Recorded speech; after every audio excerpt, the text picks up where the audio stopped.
What's going on, guys? Welcome back to the Vintage New Jersey podcast, the show where we dust off old photos, swap stories, and argue about Jersey stuff like it's a competitive sport. Today, we're stepping into a debate that's going to cause a lot of uproar. Many will say it's a rage bait post. It's ended friendships, marriages, group chats, the Long Island Shore versus Jersey Shore. Who's really got the better beaches, the better towns, the better overall summer energy? And listen, I say this with love, but the Jersey Shore's going to sweep this like it's the NBA playoffs here. Um, let's get into it. Part one, the beaches. Pretty versus a big personality. Look, Long Island beaches, they're nice, they're beautiful, they're super clean. They look like they were, designed in a laboratory. Wide sand, yes. Clean, yes. Calm, yes. And I know I'm not speaking for all of Long Island beaches. I've only been a handful of times, you go to a Long Island beach, it feels like everyone made up like a little secret pact to keep the volume up to a three, super low key, all that quiet stuff. But then you compare that to the Jersey Shore. The Jersey Shore is personality. It's beaches with a pulse. Every town and every town's beaches feels like a different universe. So some of the beach towns in New Jersey are Belmar. They're like the social butterfly of beaches. Spring Lake is that quiet old money vibe. Manasquan, you got the surfers and the sand volleyball courts. Avalon and Stone Harbor, they're bougie, but they're beautiful. Wildwood is basically the Las Vegas of beaches, except for, slot machines. You got waffles and ice cream and French fries. Seabright, the water is just, it's so blue, it looks filtered. Long Island has beaches, Jersey has beach towns. That's a big, big difference there. Um, a beach is sand and water, and a beach town is culture. That's why Jersey wins that round. Again, I'm going to be throwing out a bunch of different little topics here. So bear with me. Uh, Next up is boardwalks, which is pretty much New Jersey's crown jewel of accomplishments. I'm sorry, Long Island people, but this one isn't really close. Long Island does have boardwalks, yes. But they're like, take a little nice walk, maybe a rollerblade, have a little Gatorade, and then you go home. Jersey boardwalks, that's a whole different ball game. They're sensory overload in the best possible way. Think of like Wildwood Boardwalk. It's basically like the Disney World of boardwalks. You got colors, you got, people, characters. I mean, it's a great people watching experiment. Atlantic City's boardwalk literally changed entertainment in America. Its history it's far reaching. People used to go there in like the 1920s just to say that they saw electricity, electric lights. Seaside Heights, it's a carnival that never ends, which is both good and bad. Point Pleasant Beach, family friendly chaos. Ocean City, it's more mini golf than should legally exist in a zip code.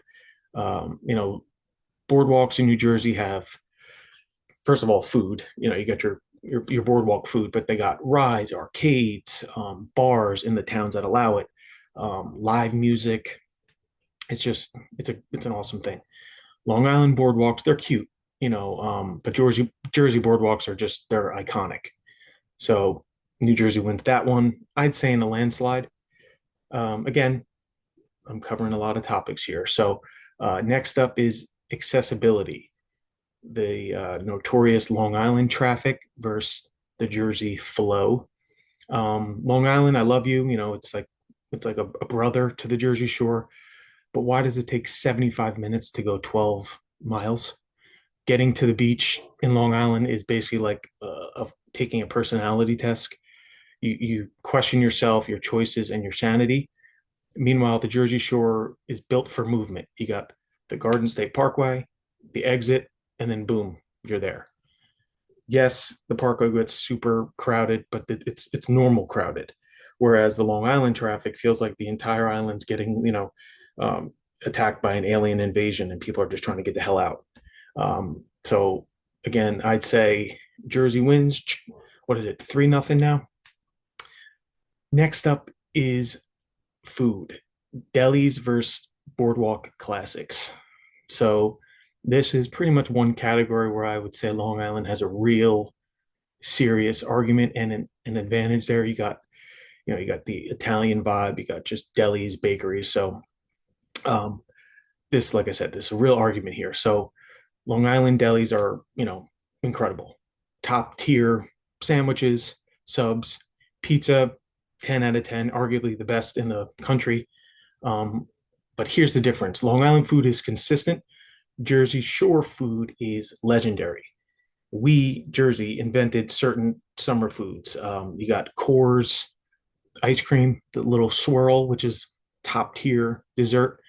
You go down to Cape May, get the shrimp and the crab. Boardwalk fries drowned in vinegar or just ketchup, whatever. Sausage and pepper sandwiches in Seaside and other various boardwalk towns, but Seaside Heights is where it's at there. And the famous pork roll, egg, and cheese, which is an entire personality trait, which I did a podcast about. So, yeah, look that one up. Food isn't just food in Jersey, it's a part of the overall experience, I'd say. When you go to the Jersey Shore, you're supposed to come home 5 pounds heavier. That's like a thing. Even locals will agree to that. So, overall, I'd say food wise, it's close, but I would say Long Island would take that one. Next up is the vibe check. The Jersey Shore has a soul. Here's the thing that most people won't say out loud.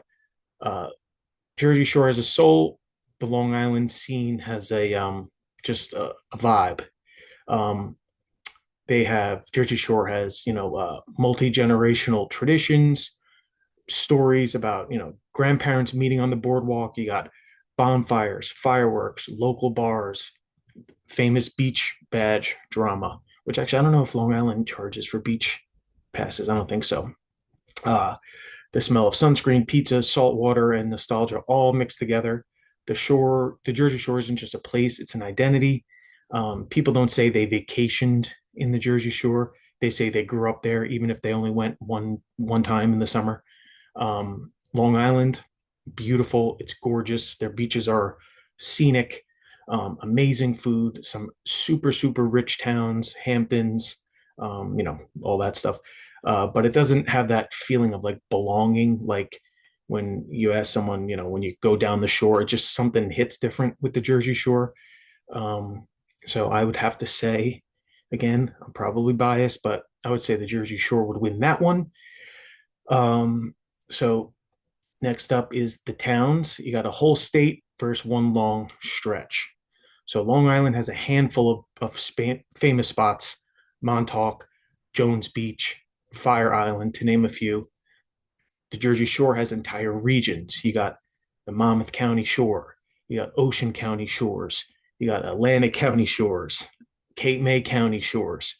So each beach has its own little community associated with it. So, like, Monmouth County has a bunch of towns, but each town has its own beach. So, just a whole different culture. Each region has its own personality, history, loyal fans who will fight you if you disrespect their town. Try telling someone from Avalon that Ocean City is better. You'll end up in like a nice, polite TED talk. Long Island feels like one long coast. Jersey feels like like a collection of actual communities, whereas Long Island is just you find a spot, you go there, cool, you hang out for the day, you come home. Uh, Next up is the history and nostalgia. I kind of touched on it, earlier, but Jersey's story, I feel, runs a little deeper. Long Island's history, don't get me wrong, is very deep there as well, but they're more about like estates, old money families, sailors, and farmland. But the Jersey Shore has cultural history. It's the kind of history that shaped, music, nightlife, and just overall Americana. Bruce Springsteen literally built his career singing about the Jersey Shore culture. The boardwalks in AC were tourist magnets before planes even existed. The Wildwood motels are mid-century architectural gems that are basically like giant time capsules. The shore launched, roller coasters, doo-wop music, saltwater taffy. The whole vibe of the American beach culture is kind of rooted in New Jersey. Long Island has nostalgia, but Jersey is nostalgia. And don't get me wrong, both coasts are great. I love the East Coast in general, New York, Connecticut, New Jersey. Um, both coasts have history, beauty, loyal fans. But if you want, real boardwalks, real culture, real summer energy, better variety, better towns, better traditions, and a place that feels like home, if you've never even lived there full time, the Jersey Shore takes the crown. It's not even about bias. I know I said that earlier, but it's more just about the overall experience. Like I said, I've been to Long Island beaches a handful of times, but um, Jersey Shore just takes it. It's it isn't a place that you just go. It's a place that just stays with you for your entire life. Um, so that's my little rant. Rage bait on the two coasts. I'll be interested to see the comments on this one.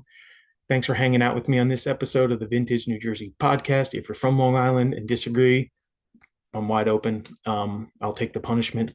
I know I'm kind of opening myself up for that. Um, I promise to I'll read as many as I can here. So see you next time. As always, maybe I'll see you down the shore.